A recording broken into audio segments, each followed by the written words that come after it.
Welcome to Bat Therapy, mental health through the lens of comics and film. Be a fly on the wall or a bat in the cave, listening in on a friendship built out of a love for talking Batman, comics, and the everyday struggle to achieve mental health and happiness. We're your hosts, clinical psychologist Dr. Amelia Brown and educator and comic aficionado Keaton Hopkins. Don't forget to follow us on YouTube and social media and find our Patreon at patreon.com/battherapy. This podcast is about providing education and understanding and is not a replacement for mental health treatment or support. If you're needing help, go to bat-therapy.com for resources. This is a question. Would you work for Vought if it meant you could potentially do good helping the seven? Or do you think everything Vought would have you doing would simply be part of their risk management? Would I work for Vought? So me personally, no, I would not work for Vought. I mean, if you got to answer right. Next question. We're good. Next question. But let's break it down a little bit more. So, okay. So I would potentially work for Vought if I didn't understand and know what Vought was. Right. If that makes sense. Right. So it's such a big, giant company, right? Yeah. It's a huge company and it's not obviously evil from the get-go, right? You know, Amazon wasn't always obviously evil either, right? I remember being like, oh, look, I got my books in the mail. This is so exciting. People who are listening who are Gen Z are like, books, whatever.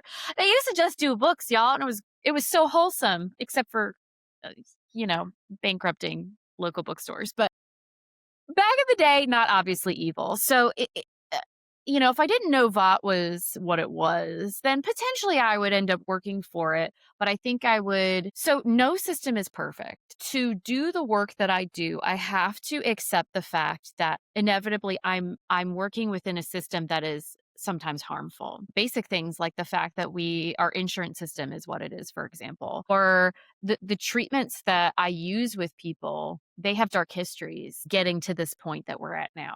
And so in some ways you do, I think part of your question is it worth the trade-off? And so I think to do this work and to do it well and to do it in a way where you minimize harm to the people you work with, you limit the potential for any harm to happen. You have to acknowledge that this is not a perfect system. Mm-hmm. That being said, what I wholeheartedly think would have you be doing damage control. So if you're working for Vought or if you're working for a company in general, I'm thinking kind of like if you were, say, working within the DoD. So if you're working with people in the military, for the military, your goal is to help them continue to do their job effectively and efficiently. That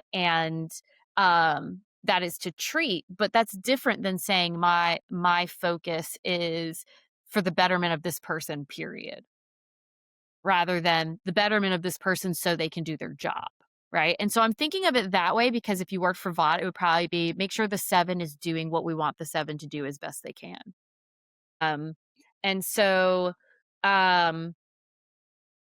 Vought, yeah, I think at a certain point you just can't get around the unfortunate ethical pieces. And there was actually a lot of ethical issues and intense arguments within the American Psychological Association at one point because there were members at Guantanamo Bay.